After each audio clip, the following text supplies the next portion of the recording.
Kejaksaan ini selain dia fokus ke penanganan perkara tindak pidana umum, terus tindak pidana korupsi, juga ada yang terbaru yang memang bukan baru tetapi ini yang mungkin tidak banyak diketahui oleh masyarakat, yaitu kewenangan dari Perdata dan Tata Usaha Negara.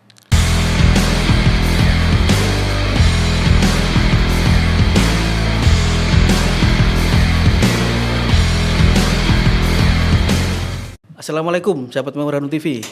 Kali ini kita kedatangan tamu Kejari Tanjung Perak, Bapak Aji Kalbu Pribadi, SHMH. Assalamualaikum, Pak. Waalaikumsalam warahmatullahi wabarakatuh. Mohon izin ini kita mengganggu waktunya sebentar ini. Ya, Mas. Ini menjadi kehormatan untuk Memorandum TV kedatangan Pak Aji di ruang podcast kami. Ini Pak, ini kan ngomong-ngomong soal kejaksaan ini Pak ya. Ini kan mungkin masyarakat awam belum banyak yang tahu apa sih sebenarnya tugas dari secara umum kejaksaan sendiri, Pak. Mungkin Pak Aji bisa menjelaskan. Ya, Pak. Kalau secara umum di Undang-Undang Kejaksaan, yaitu kejaksaan itu mempunyai tugas di bidang khususnya di penuntutan dan melaksanakan aturan-aturan atau penetapan hakim dan aturan-aturan lainnya. Tapi secara umum yang lainnya, ini mungkin yang mungkin tidak diketahui oleh masyarakat. Ya. Kejaksaan ini selain dia fokus ke penanganan perkara tindak pidana umum, terus tindak pidana korupsi, juga ada yang terbaru yang memang bukan baru tetapi ini yang mungkin tidak banyak diketahui oleh masyarakat, yaitu kewenangan dari Perdata dan Tata Usaha Negara. Jadi berdasarkan SKK atau surat kuasa khusus dari prinsipal, yaitu dari pemerintahan daerah, terus kemudian BUMN, BUMD, kami diberikan kewenangan oleh undang-undang untuk bertindak ketika prinsipal kami itu dilakukan gugatan secara perdata atau dilakukan gugatan secara tun. Kasarnya bahwa kami ini sebagai pengacaranya prinsipal kami. Terus kemudian juga di dalam datun juga kami juga bisa melakukan pendampingan terhadap pekerjaan-pekerjaan kegiatan-kegiatan fisik ataupun pengadaan barang dan jasa yang dilakukan oleh teman-teman di pemerintahan kota atau BUMN atau BUMD. Tujuannya adalah selain untuk mempercepat proses pekerjaannya sehingga kualitasnya juga bisa dirasakan oleh masyarakat, juga menjaga supaya tata kelola keuangannya itu sesuai dengan ketentuan perundang-undangan. Nah, ini menarik sekali Pak ini. Sepanjang 2023 ini mungkin ada kasus yang menonjol yang sudah diselesaikan oleh Kejari Perak. Untuk saat ini perkara tindak pidana korupsi yang sedang berjalan itu adalah perkara terkait dengan pembelian ikan yang dilakukan oleh pihak swasta bekerjasama dengan oknum dari salah satu BUMN, yaitu Perinus. Sekarang sudah tahap penuntutan. Kalau tidak salah kemarin sudah ada penuntutan, dan kami juga dari potensi kerugian negara sebesar 500 juta sekian, alhamdulillah kami sudah bisa menyelamatkan potensi kerugian negara itu sebesar kurang lebih sekitar 250 juta.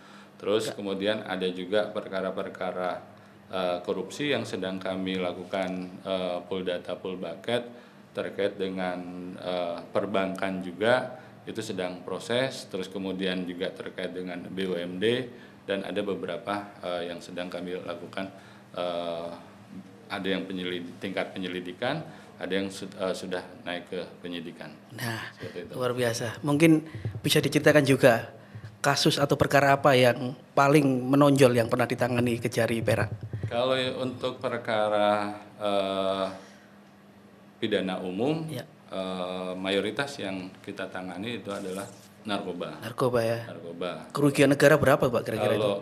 Kalau narkoba dia lebih kepada pelaku. Pelaku ya. Pelaku dan barang buktinya kemarin ada tangkapan dari terakhir ini yang sudah kita terima SPDP-nya itu kalau tidak salah sekitar 33 kilo sabu. Ini tapi sudah langsung dimusnahkan. Itu kepolisian. Kami nanti melakukan ini. Tapi kalaupun di Tipikor sendiri, mudah-mudahan ini sudah proses kepenyidikan. Ada perkara dengan potensi kerugian sebesar 11, sekian M. Luar biasa. Ya. Ini kan juga lagi marak ini Pak ya. Ada kasus yang di restoratif justice atau di RJ-kan. Ya. Nah, sepanjang 2023 ini ada berapa kasus yang di RJ-kan dan apa kasus yang bisa di RJ itu sebenarnya Pak? Mungkin masyarakat ingin tahu. Siap. Jadi alhamdulillah selama kurun waktu sampai bulan Agustus 2023, dari bulan Januari 2023 Kejari Perak sudah melakukan penghentian berdasarkan instrumen restoratif justice atau kita kenal dengan RJ itu sebanyak 25 perkara. 25 perkara. Nah, apa sih RJ itu ataupun klasifikasinya seperti apa?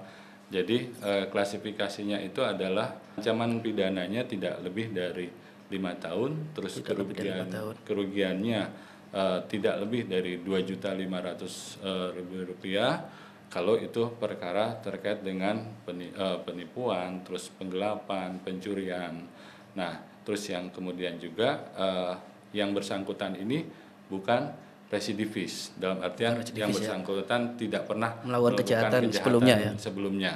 Nah, terus kemudian ada hal yang ditekankan lagi adalah RJ ini bisa juga dilakukan ketika ada perdamaian.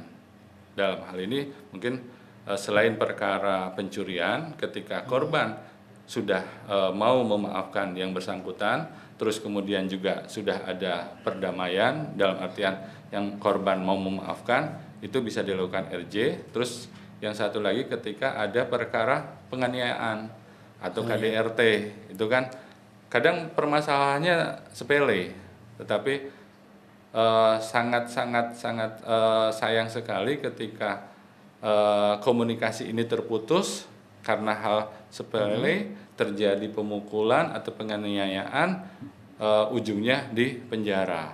Tetapi ketika ada RJ ini, ketika ada perdamaian, ada kata maaf dari korban untuk yang si pelaku, itu bisa dilakukan penghentian penuntutan. Luar biasa. Itu.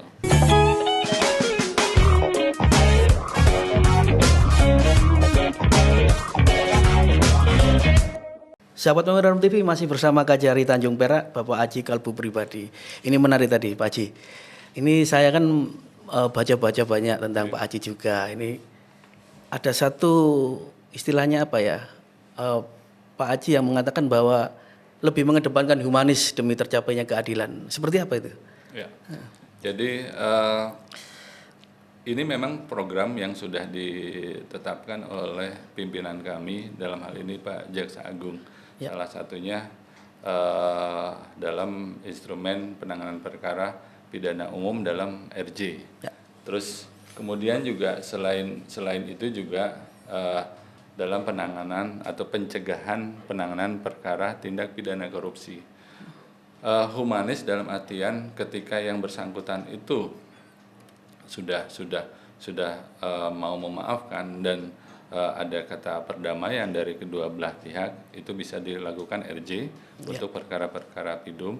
Nah, humanis untuk yang perkara tindak pidana korupsi, kita melihat dari potensi kerugian negaranya dan akibatnya serta manfaat dari penanganan perkara ini. Jadi dalam kurun waktu 1 tahun ini kami menerima laporan pengaduan masyarakat terkait dengan dugaan tindak pidana korupsi di dua OPD, tetapi saya lihat dari sisi kemanfaatannya dan dari sisi eh, modus operandinya itu sangat sederhana sekali. Saya mintakan untuk Pak Wali Kota dalam hal ini memerintahkan inspektorat untuk melakukan pemeriksaan secara internal. Yang penting ketika kami menangani penanganan perkara korupsi ini tidak hanya saja memenjarakan sebanyak-banyaknya orang, tetapi bagaimana kita bisa mengembalikan kerugian negara, dan yang sekarang ditambah lagi adalah memperbaiki sistem yang salah. Karena ketika kita memenjarakan banyak orang, tetapi sistemnya tidak kita perbaiki, kita tidak evaluasi, tetap itu nanti akan berpotensi terjadi lagi perbuatan yang sama, pengulangan yang untuk sama, pelaku yang berbeda. Seperti itu. Makanya pimpinan menegaskan selain yang kerugian negara, sistem dan juga harus kita evaluasi. Itulah instrumen yang ada di Datun salah satunya. Oke Pak, ini masih bicara soal humanis ya.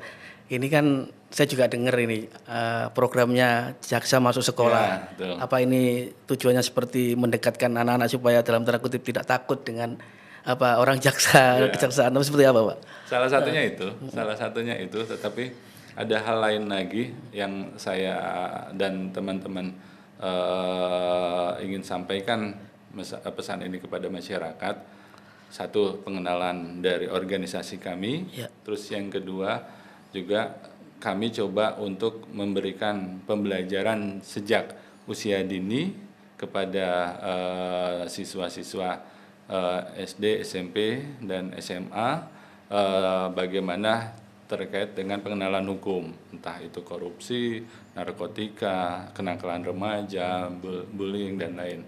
Cuma konsep yang kami hadirkan, kami tidak hanya melakukan sosialisasi atau memberikan pemahaman saja. Selain kami berikan juga games, kami menginventarisir sekolah-sekolah yang memang membutuhkan dan sangat urgent sekali fasilitasnya. Uang itu bukan dari kami, alokasi itu bukan dari kami ketika ada salah satu sekolah minta infokus, tetapi kami juga melibatkan teman-teman dari BUMN. Mereka juga punya CSR, sehingga CSR itu lebih bermanfaat ketika disampaikan kepada organisasi atau sekolah yang memang lebih membutuhkan. Itu. Jadi tujuannya itu. Kemarin kami sudah ke sekolah-sekolah SMP, terus kemudian juga di pesantren juga sudah kami masuk, dan ini ada beberapa program lainnya juga. Kami libatkan teman-teman dari BUMN. Nah ini istilahnya kan menanamkan mindset juga ya. Betul. Untuk menjadi seorang jaksa seperti apa. Betul. Ketika mereka lulus. Nah bicara mengenai menjadi seorang jaksa ASN, kan kadang-kadang orang kan aduh ribet, harus daftar sini daftar sana. Kalau rekrutmen kejaksaan sendiri seperti apa Pak? Kebetulan pertanyaannya yang saya tunggu-tunggu karena di tahun ini kami ini membuka rekrutmen itu dengan total sebesar 7.546. Itu seluruh Indonesia Pak ya? Seluruh Indonesia. Jadi monggo kepada masyarakat khususnya Jawa Timur yang akan mendaftar sebagai pegawai kejaksaan, silahkan lebih lanjut bisa lihat di Instagram kami di Biro Pek Kejaksaan. Di situ formasi yang tadi saya sampaikan, calon jaksa tepatnya ada 2.000 formasi, terus pengelola penanganan perkara ada 2.142 formasi, petugas barang bukti ada 1.146 formasi, dan penjaga tahanan ada 2.258 formasi. Luar biasa banyak sebenarnya. Banyak. Terus untuk kejaksaan negeri Perak sendiri berapa nih yang direkrut nantinya? Alokasinya. Kalau kami karena ini adalah rekrutmen secara terpusat, tentunya kami nanti diberikan semacam diberikan semacam kuota. Nanti akan itu tergantung dari kebijakan dari pimpinan. Karena apalagi sekarang sudah banyak terbentuk kejaksaan-kejaksaan negeri dan cabang di seluruh Indonesia. Pimpinan akan melihat mana SDM yang kurang, pegawai yang kurang, akan disupport ke mana segala macamnya. Syarat umum Pak Terus bisa nggak daftar lewat website atau seperti apa? Bisa. Ya. Jadi kalau syarat umum, jadi ini ada dua kriteria. Ada yang memang calon jaksa. Kalau calon jaksa, syarat khususnya itu adalah harus sarjana hukum. Sarjana hukum. Harus punya keilmuan hukum. Boleh ngambil dari S1-nya atau S2-nya, monggo. Tapi terus ada kemudian juga yang tadi saya sampaikan pengelola tahanan, pengawal tahanan dan lain-lain itu boleh di luar dari sarjana hukum. Tapi kalau untuk calon jaksa itu harus punya keilmuan hukum minimal S1. Nah, Seperti itu. itu. Untuk Dan yang mau satu daftar, lagi, ya, usia. ditambah usia. Usia. Ya. Nah, saya lupa. Usia untuk pada saat pendaftaran itu kan tahun ini paling rendah 23 tahun, paling tinggi 30 tahun. Jadi siap-siap yang mau ingin jadi jaksa Pak ya. Kita kembali lagi di Memorandum Podcast TV.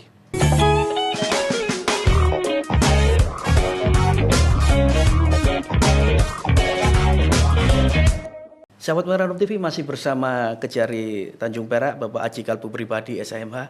Nah Pak Aji, ini dalam setahun kira-kira berapa yang sudah ditangani oleh Kejaksaan Perak ini? Untuk perkara PIDUM sampai saat ini perkara yang kami tangani ada sekitar hampir seribuan lebih. Seribuan ya? Seribuan lebih untuk perkara PIDUM. Sedangkan untuk perkara korupsi itu untuk penyidikannya sampai saat ini ada sekitar kurang lebih 4 atau 6 seperti itu. Ya. Nah ini kan mungkin ada anggapan Pak ini ya, di luar sana itu terkadang itu hukum lebih tajam ke bawah, tumpul ke atas. Nah kejaksaan sendiri melihatnya seperti apa Pak? Khususnya untuk Kejari Perak, kami memandang tidak melihat dari siapa pelakunya, terus kemudian hal yang lainnya. Tapi kami lebih mengutamakan dari segi efek jerah dan kemanfaatan untuk masyarakat. Jadi ketika modus operandinya itu khususnya untuk penanganan perkara korupsi, kami melihat pola yang dibentuk atau perbuatan yang sudah dilakukan oleh pelaku ini itu lebih banyak merugikan. Selain negara, kami akan fokuskan juga lebih merugikan kepada masyarakat. Seperti itu. Sehingga kemanfaatannya pasti akan lebih dirasakan oleh masyarakat. Nah ini mungkin pesan untuk masyarakat Pak. Oke. Seperti apa nantinya? Jadi saya khususnya kepada masyarakat di Jawa Timur tetap awasi kegiatan-kegiatan yang dilakukan oleh pemerintah Kota Surabaya yang dalam hal ini saya yakin pemerintah Kota Surabaya sedang berjuang untuk memberikan kemanfaatan yang sangat besar sekali untuk masyarakat atau untuk warganya sendiri. Tapi apabila ada potensi-potensi kekeliruan atau hal-hal yang negatif, jangan sungkan-sungkan berikan informasi kepada kami sehingga kami bisa melakukan evaluasi terhadap kegiatan itu sendiri, sehingga kegiatan itu sendiri selesai tetap dapat berkualitas dan dapat dirasakan oleh masyarakat, seperti itu. Nah memang masyarakat diminta berperan aktif ya Pak untuk mengawasi segala proyek pemerintahan. Meskipun Kota Surabaya ini sedang membangun dan sebagainya, kalau nggak ada masyarakat yang ikut turut andil pasti tidak akan terjadi. Betul. Sahabat Memorandum TV, demikian podcast kita kali ini bersama Kejari Tanjung Perak, Bapak Aji Kalbu Pribadi SHMH. Semoga bermanfaat. Salam sehat, salam Memorandum TV. Wassalam.